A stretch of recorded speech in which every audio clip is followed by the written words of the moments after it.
महीना था, नंद बाबा एक विशालतम यज्ञ की तैयारी कर रहे थे। पूजा की सामग्री लाई जा रही थी, प्रोक्षण किया जा रहा था। गर्गाचार्य जी साक्षात वेद भगवान ठाकुर जी की लीला में ब्राह्मणों का रूप धारण करके आते हैं। वैसे भी ब्राह्मणों को भूसुर कहा गया है, पृथ्वी के प्रत्यक्ष देवता के रूप में इनको माना गया। कोई भी साधन अनुष्ठान इनके बिना पूर्ण होता नहीं।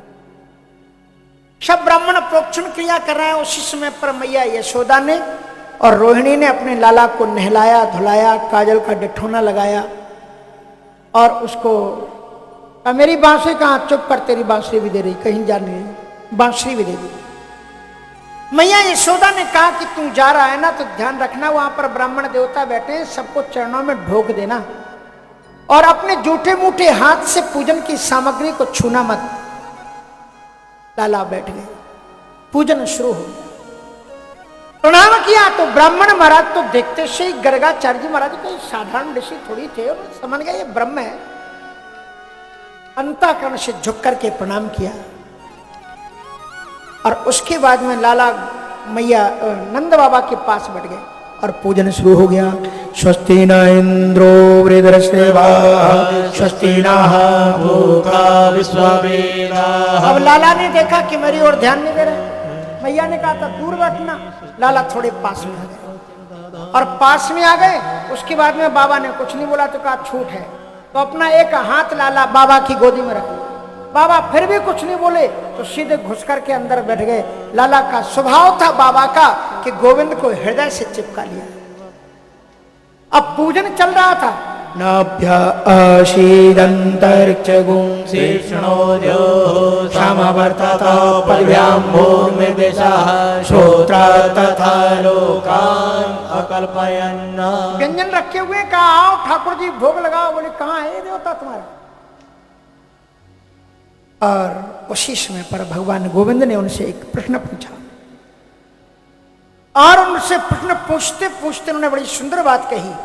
कथिताम में पिता कोयम संभ्रमो वउपागतः किम फलम कस्य चोद्येता येन वा साध्यते मखा। वो जो पिताजी क्षमा करें, मुझे बताएं ये कौन सा देवता है? आइए बेटा, इंद्र का पूजन कर रहे। तो गोविंद ने पूछा इंद्र है कहाँ, देवता है कहाँ? आकाश में। और यहां तो कोई दिखाई नहीं पड़े, कोई दिखाई नहीं पड़ रहा है। का परजन्यो भगवान इंद्रो मेघास्तस्यात्म मूर्तया ते विवर्षन्ति भूतानां प्रीणनम जीवनम। ये जो मेघ दिख रहे हैं ना बेटा, ये इंद्र के आत्मा स्वरूप है। ये अगर पानी ना बरसाएं तो कृषि ही पैदा नहीं होगी और हम सब लोग कृषि पर आधारित हैं। तो लाला ने कहा अच्छा अच्छा, अब पता लगा ये सब इंद्र की कृपा से सब कुछ होता है। बोले हाँ। तो कहा पिताजी बुरा ना माने तो एक बात कहूं? कहा हाँ बोलो। कहा तो फिर आप खेत में मत जाया करो, आप तो पूजा किया करो। इंद्र आएंगे और अपने आप सब पैदा कर देंगे, आप क्यों जाते? तो नंद बाबा ने कहा कि बेटा ये तेरी गोल मोल वाली बातें मुझे समझ में ना आया, सीधी कह, तू कहना क्या चाहता है? का सीधे हम ये कहना चाहते हैं पिताजी कर्मणः जायते जंतु कर्मणैव विलीयते सुखम दुखम भयम क्षेमम कर्मणैवाभिपद्यते। इसी को गोस्वामी तुलसीदास जी महाराज ने रामचरितमानस में लिखा। काहू न को सुखे दुखी करदा, काहू न को सुखे दुखी करदा, निज कृत कर्म भोग सब भ्राता, निज कृत कर्म भोग सब भ्राता। काहू न को सुखी दुखी कर दाता, काहू न सुख दुख कर दाता, निज कृति कर्म भोग सब भ्राता, निज कृत कर्म भोग सब भ्राता। न कोई किसी को सुख देता है न कोई किसी को दुख देता है। प्राणी अपने अपने कर्मों का परिणाम पाते हैं। गोविंद ने साफ शब्दों में कहा, कर्मणः जायते जंतु कर्मणः विलीयते। जिस देवता का पूजन करना चाहिए उस देवता का तो तुम ध्यान नहीं देते। ये गिरिराज जी महाराज जिनसे हमें फल मिलते हैं, वृक्ष मिलते हैं, पत्ते मिलते हैं, छाया मिलती है, यहीं से झरने मिलते हैं, पानी मिलता है, इनको हम पहाड़ों को चटका रहे हैं, मिटा रहे हैं, पेड़ों को काट रहे हैं। ये गौ माता, ये गौ बछड़े देखो कैसा हमारा आलिंगन करते, कितना स्नेह करते हैं। आप खड़े रहते हैं तो गायें तुमसे टेक करके खड़ी हो जाती हैं। इन पर ध्यान नहीं दिया जाता। कभी कभी इनका भी तो उत्सव मनाओ, कभी कभी इन्हें भी नहलाओ धुलाओ, इन्हें भी सजाओ, इनको भी मनमांगी चीजें खिलाओ। इसी का नाम है दीपावली। श्री सूरदास जी महाराज कहते हैं, मेरे गोविंद को सब कुछ अच्छा लगता है, अभिमान अच्छा नहीं लगता। गोविंद गुमान गोपाल है भावत नहीं, मेरे गोविंद को अभिमान अच्छा नहीं लगता। भगवान श्याम सुंदर ने सोच लिया कि इंद्र के अभिमान को चकनाचूर कर, इसलिए भगवान श्याम सुंदर ने कहा एक गिरिराज जी का पूजन करो। अब बेटा ये कोई देवता है? बोले हाँ। आपको पता है जिसमें पूतना मुझे जहर लेकर के आई थी गिरिराज जी ने ही तो मुझे जिंदा किया था। अच्छा बेटा तब होश में था तू? तो लाला है, बात बनाने में तो बहुत ऊंचा। कहा बाबा एक बार गैया चरा के मैं लौट रहा था, रास्ते में बहुत बड़ा हवा आ गया, ये गिरिराज जी महाराज आए, मार के फेंक दिया और मुझे बचा लिया। आप लोगों ने नहीं देखा होगा, लाला ने देखा। ऐसी ऐसी बातें सुनाई कि गिरिराज जी में श्रद्धा पैदा कर दी। यही नाम है कृष्णम वंदे जगद्गुरु। सदगुरु वो होता है कि जिस प्राणी की परमात्मा में रंच मात्र श्रद्धा ना हो, लेकिन वो अपने दर्शनों से, अपने उपदेशों से, अपने प्रवचनों से उसके अंतःकरण में ईश्वर को प्रकट कर दे, उसी का नाम गुरु है। महाराज जी दर्शन ही तो देते हैं, और दर्शन से ये तो बड़े कृपालु हैं। हमें बता रहे थे हमारे माधवानंद जी महाराज, माधवानंद जी भी बड़े अच्छे भजन गाते हैं। और मुझे कुछ महाराज जी के पास में रहकर के पंजाबी भजन सीखने रहेंगे, बल्ले बल्ले करनी पड़ेगी। बिना बल्ले बल्ले किए कुछ काम चलने वाला है नहीं। क्यों जी? तो कहने का तात्पर्य हुआ तो बड़ी भगवान की माधवानंद जी बड़े अच्छे अच्छे भजन सुनाए।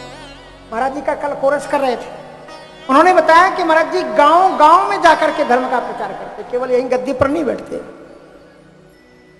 तो मैं आपको ये बता रहा था, भगवान श्री कृष्ण जी ने नंद बाबा की, जिनको ज्ञान नहीं था, गिरिराज जी में निष्ठा। वैसे टाइम नहीं है, मैं आपको बता दूं गिरिराज जी महाराज आज के नहीं है, त्रेता के हैं।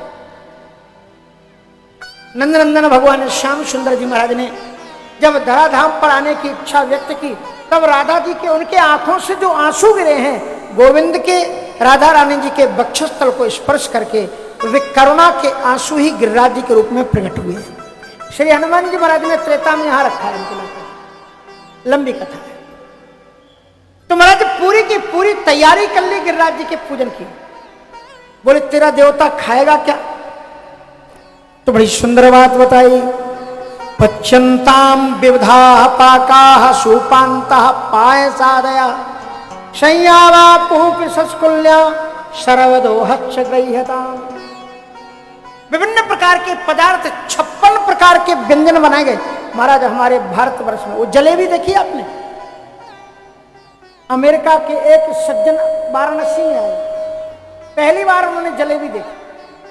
पहली बार जब उनको जलेबी मिली तो आधा घंटे तक ऐसे ऐसे देखते रहे। तो जलेबी वाले ने पूछा भैया ऐसे ऐसे क्यों देख रहे हैं? उन्होंने कहा हमको एक शंका है। बोले क्या? बोले चारों तरफ से तो बंद है, इसमें रस कहां से घुस गया इसके अंदर? चारों तरफ से बंद, रस कहां से आ गया? बगल में एक डॉक्टर थे, बोले मुझे तो ऐसा लगता है इसमें इंजेक्शन से रस भरा गया। तो कहने का तात्पर्य यह कि तुम चाहे टेढ़े रहो, बकोले रहो, लेकिन अगर तुम्हारे जिह्वा में प्रेम है, प्रेम रस चाशनी भरी हुई है, तो दुनिया तुम्हारा सम्मान करेगी और दुनिया तुम्हारा स्वागत करेगी।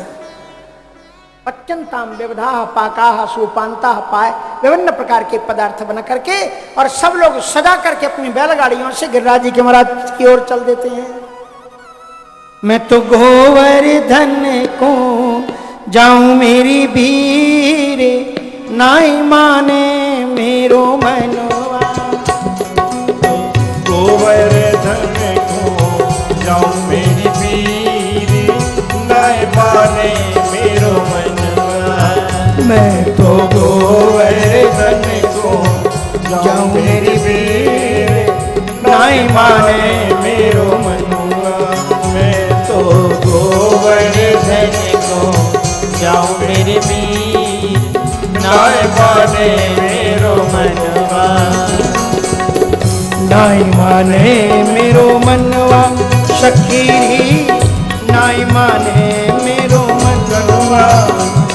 अरे नाई माने मेरो मनवा, सखी नाई माने मेरो मनवा। मैं तो गोवर्धन को जाऊं मेरे बेर, नाई माने मेरो मनवा।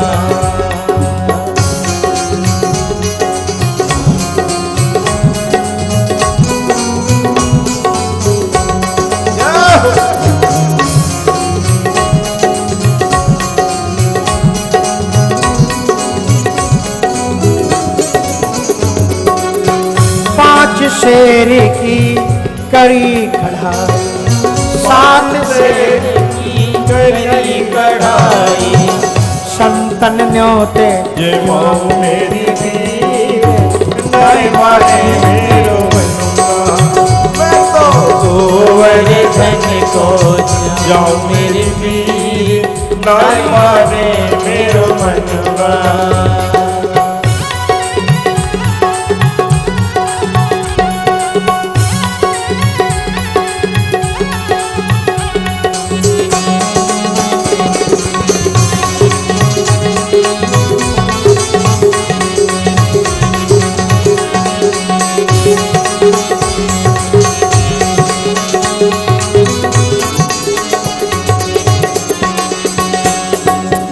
सात कोश की दे परिक्रमा, 7 कोश की दे परिक्रमा, 7 कोश की दे परिक्रमा, 7 कोश की दे परिक्रमा। मैं तो मानसी गंगा नहाऊं मेरे बेर, नाई माने मेरो मनवा। मैं तो गोवर्धन को जाऊं मेरे बेर, नाई माने मेरो मनवा।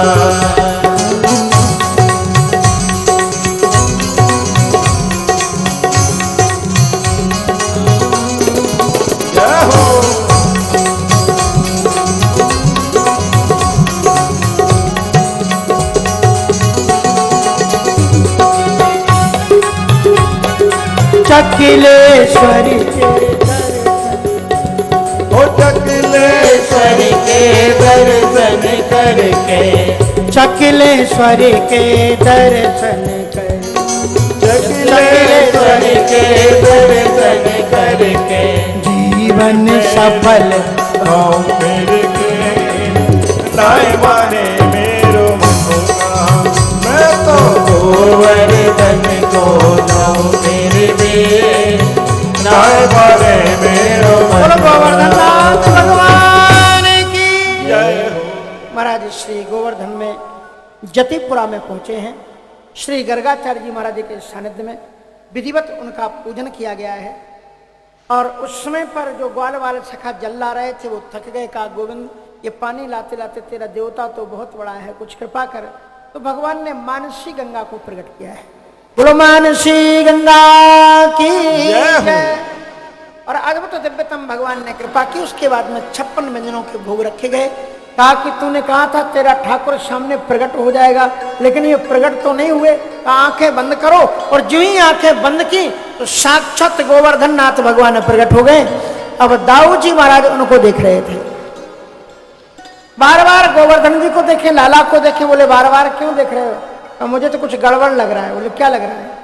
कहा कि तुम्हारा मोहड़ा और इसका मोहड़ा कछु मिले है। कहा कुछ कुछ मेरी भी लीला चल जाने दिया करो। अच्छा गोविंद, ठाकुर जी ने दिव्यतम विधिवत भोग लगाया है। और उसके बाद में ब्रजवासियों ने बड़ी श्रद्धा और भक्ति के साथ में गिरिराज जी की परिक्रमा करके लौट करके जब आए हैं, उसके बाद में महाराज बहुत ज्यादा क्रोध इंद्र को आया है। ये कथा ये बताती है जब किसी को पूजन कराने का आदत पड़ जाती है और फिर अगर आप उसकी पूजन ना करो तो फिर उसके बहुत बड़ा क्रोध उसको आता है।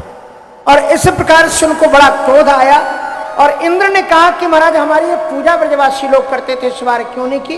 तो महाराज नारद जी ने बताया कि उन्होंने अपने इष्टदेव को बदल दिया। कहा इष्टदेव बदल दिया? अब कौन इष्टदेव हो गए? कहा कि महाराज गोवर्धन नाथ को उन्होंने इष्टदेव बना दिया है। बोले इष्टदेव गोवर्धन नाथ किसके कहने से?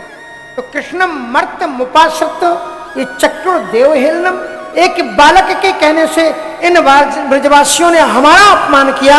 गणम सांवर्तकम नामो मेघानाम चांतिकारी नाम, अंतकारी जो प्रलय काल में मेघ बरसते हैं, समंतक मेघों को आदेश दिया संपूर्ण ब्रजमंडल को बहा दो। और देखते ही देखते चारों तरफ से घटाएं घिराई, काले बादल घिराए और उसके बाद में मूसलाधार जो वर्षा शुरू हुई। ब्रजवासी लोग दौड़े दौड़े नंद बाबा के पास आए हैं और नंद बाबा गोविंद के पास आए हैं। गोविंद गिरिराज जी की शरणागति में उनको सबको लेकर के आए। गिरिराज ही तुम्हारे दुखों का कारण करेंगे। बोलो गिरिराज महाराज की। तस्मानमच्छरणम गोष्ठम मन्नाथम मत्परिग्रहम गोपाए स्वात्मयोगेन। भगवान को शरणागति बहुत पसंद है और अनन्य निष्ठा होनी चाहिए, अनन्य शरणागति। श्रीमद् वल्लभाचार्य जी महाराज कहते हैं अनन्य माने अपने इष्टदेव को छोड़ करके अन्य में किसी में निष्ठा ना हो। और नंद बाबा की इसी भावना को बदलने के लिए श्री कृष्ण जी ने गिरिराज जी की लीला की है। क्योंकि अखिल कोटि ब्रह्मांड नायक, कभी कभी कोई चीज अगर सरलता में आपको मिल जाए तो हम लोग उसकी कीमत नहीं करते। अखिल कोटि ब्रह्मांड नायक परात्पर पुरुष परमात्मा उनकी गोद में बैठा हुआ है और वो पूजा कर रहे हैं इसकी, इंद्र की। तो भगवान श्री कृष्ण ने अनन्य निष्ठा जगाने के लिए किया कि इनकी एकमात्र मुझ में निष्ठा हो जाए। इंद्र का अभिमान चकनाचूर किया भगवान ने। जो ही समंतक भयानक मेघ जब बरसने लगे, मूसलाधार वर्षा, मूसलमानी जानते हो ना, मूसलमानी जिससे आप धान कूटते हो उसके बराबर की मोटी मोटी धारें गिरने लगी। ऐसे भयानक चारों तरफ से प्रवाहित होने लगे। भगवान श्याम सुंदर के अभिमान के सामने किसी का अभिमान ठहरता नहीं। उन्होंने उसी समय अगस्त ऋषि को बुलाया। अगस्त ऋषि से कहा कि 3 अंजल में आपने समुद्र को पी लिया था, आ जाओ मेरे ऊपर बैठ जाओ, आपको मिनरल वाटर पिलाते हैं। नीचे इसने छुआ भी नहीं है, भूमि पर हरावर पानी पियो, आपको जितना पीना। आ गए महाराज। अब वो मंजिल लगा करके जलपान किया। शेषनाग जी को बुलाया कि आप चारों तरफ से चप्पी मार करके बैठ जाओ, बाहर का पानी अंदर में एंट्री ना करने पाए। सुदर्शन चक्र को बुला करके ड्यूटी में लगा दिया। इतने तपो के जैसे तवे के ऊपर अगर बूंद पानी की मारो तो छन्न हो जाए, उसी तरह से पानी सूख जाए। 7 दिन तक मेरे गोविंद ने, आप जरा देखो, 7 कोस के गिरिराज जी, 7 वर्ष के मेरे गोपाल, और कितने दिन तक उठाया? 7 दिन तक। क्योंकि मनुष्य 7 कोश धाराओं के अंदर में प्रबद्ध है और भगवान इनको हटाता है, सप्तधा प्रकृति। इसलिए 7 दिन की ठाकुर जी ने संयोजन लीला की है। अब लीलाएं कथाएं तो बहुत हैं, आपको विलंब हो जाएगा। इसमें यह भी कहते हैं कि बाद में मैया ने कहा कि लाला थोड़ा सा गिरिराज जी ताऊ से कहते हैं थोड़ी सी मदद कर दे, क्योंकि कितने दिन से लेकर के खड़ा। कहा कि नहीं वो यही बवाल करता है, इसको रखने दो, तुम जानते नहीं ये भगवान है। बोले हाँ मेरे घर में सबको आना था। तो शेषनाग और ये भगवान, जो भक्त होते हैं वो केवल भगवान को अपना ही मानते हैं, वो भगवान नहीं मानते। अगर भगवान मान लें तो भगवान के जो सगुण रस की अनुभूति है उसका सुख होगा ही नहीं। इसलिए वो अपना बालक ही मानते हैं। अत्यंत दिव्य अभिमान जब उसका समाप्त हो गया तब इंद्र समझ गया कि जिन देवता की प्रार्थना करके हमने अत्याचार अनाचार को नष्ट करने के लिए भगवान ने अवतार लिया, हमने कितना बड़ा अपराध किया, उन्हीं से हम ठान बैठे। इसलिए नारद जी से पूछा कि क्या उपाय है, मैं कैसे जाऊं? कहा भगवान के दांतों में तृण दबा करके गौ बन करके ठाकुर जी के सामने चले जाओ। और भगवान कैसे हैं? तस्मान मत शरणम गोष्ठम मन्नाथम मत परग्रह। नंद बाबा को यही बताया कि मेरे रहते हुए आप आकाश के देवता की पूजा कर रहे हो, तुम जिसकी पूजा कर रहे हो वो मेरी शरणागति में आता, और वो जब शरणागति में आता है तो बड़ी सुंदर प्रार्थना की है, अत्यंत दिव्य प्रार्थना करते हैं।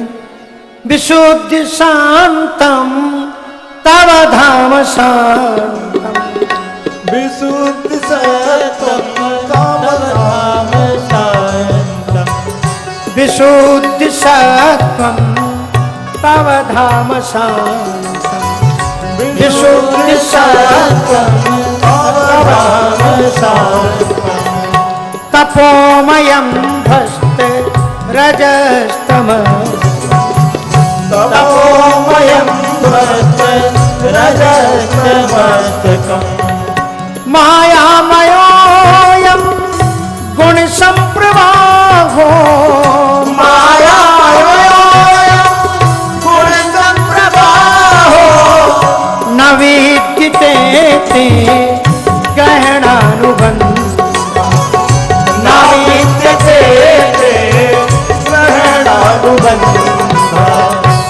महाराज आपकी जो माया है, सतोगुणी रजोगुणी तमोगुणी, सारा ब्रह्मांड उसी में नाच रहा है। हम जैसे देवता भी उसके वशीभूत होकर के आपकी ऐश्वर्यमयी लीलाओं से अनभिज्ञ है, नहीं जान पा रहे हैं आपकी लीलाओं।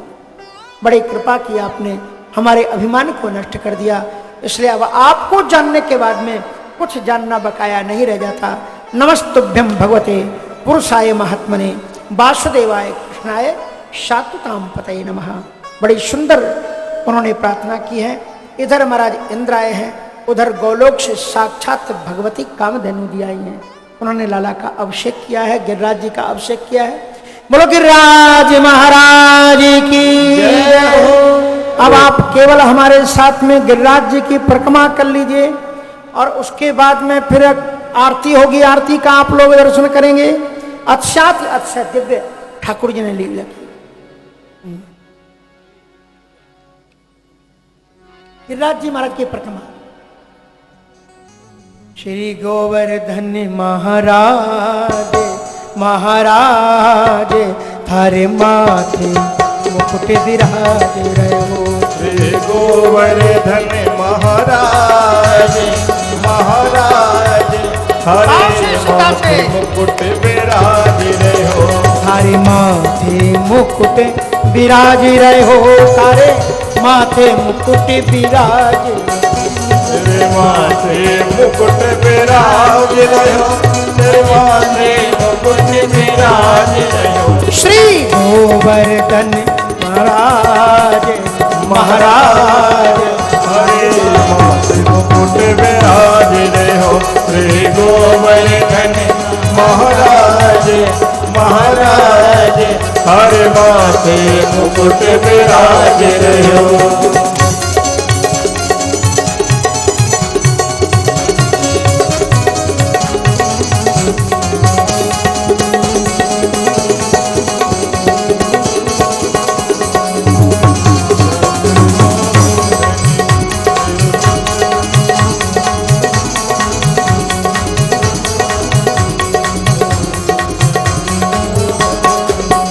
तो पे पानी चढ़े तो पे फूल चढ़े, तो पे पान चढ़े तो पे फूल चढ़े, तो पे पानी चढ़े तो पे फूल चढ़े, तो पे पान चढ़े तो पे फूल चढ़े, तो पे चढ़े तो पे चढ़े दूध की धार धार हरे माथे मुकुट विराज रहो।